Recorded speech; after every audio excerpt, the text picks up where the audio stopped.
ষষ্ঠীর দিনে আমরা প্ল্যান করেছিলাম আমরা দুজনে যাব জাগুলি হরিঙ্গাটা ওসব দিকের প্যান্ডেলগুলো দেখতে। ওদিকে বেশ কিছু ভালো ভালো পুজো হয়। তো সেই মতোই বেরিয়ে পড়েছিলাম বিকেলবেলা। আর ফার্স্টেই গিয়ে একটা প্যান্ডেল দেখলাম, আর এই বাজনার আওয়াজটা না জাস্ট একটা ইমোশান, আমার কাছে কিন্তু খুবই ভালো লাগে খুব। আর এই প্যান্ডেলটা দেখো, প্যান্ডেলের ভেতরের ডেকোরেশনটা এত সুন্দর, এত সুন্দর।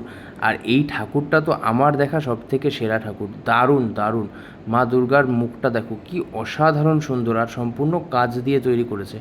তো যাই হোক, তারপরে একের পর এক প্যান্ডেল দেখা, আর প্যান্ডেলের ভেতরে কাজকর্মগুলো এত নিখুঁত, এত ভালো, মানে তাকিয়েই থাকতে ইচ্ছা করে। আর ঝাড়বাতিগুলো দেখো খুব সুন্দর, আর মা দুর্গার মুখটা দেখো, চোখগুলো কি অপরূপ সুন্দর। আর তারপরে আমরা কিন্তু এসে পড়েছিলাম নৈহাটি রাজেন্দ্রপুর মাছবাজার। এই পুজোটা প্রত্যেক বছরই ভালো করে, আর আমার কাছে এই পুজোটা বেশ ভালো লাগে।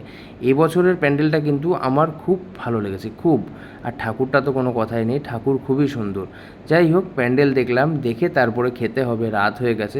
চলে গেছিলাম মৃত্তিকা রেস্টুরেন্ট।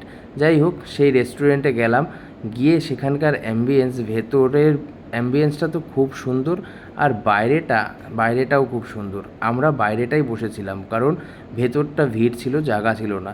তো যাই হোক, বাইরে বসলাম, আর বাইরের অ্যাম্বিয়েন্সটা আরও সুন্দর, পাখা চলছিল কিন্তু একটুকু গরম লাগছিল না। যাই হোক, আমরা দুজন বসেছিলাম, তারপরে চলে আসলো খাবার। এদিকে ছিল বিরিয়ানি, এদিকে ছিল বাটার নান, আর ছিল মাটন কষা। তো যাই হোক, ফার্স্টেই আমরা বিরিয়ানিটা ট্রাই করলাম, কারণ বিরিয়ানির ওপর একটা বেশি ঝোঁক। বিরিয়ানিটা ট্রাই করার পর তারপরে কিন্তু আমরা খেয়েছিলাম বাটার নান। আর বিরিয়ানিটা এত সফট, এত হালকা, মানে খেয়ে কোনো রকম অসুবিধা হয়নি। মানে খুব ভালো বিরিয়ানিটা, ওভারঅল খুব ভালো। আর বাটার নান দিয়ে মাটনটা দিয়ে জাস্ট অসাধারণ লাগছিলো। কী দারুণ যে লাগছিলো, মাটনগুলো সেই লেভেলের নরম ছিল। আর মাটন দিয়ে সব কিছু দিয়ে খাওয়া দাওয়া কমপ্লিট করে শেষে মৌরি আর মিছরি খেয়ে চলে আসলাম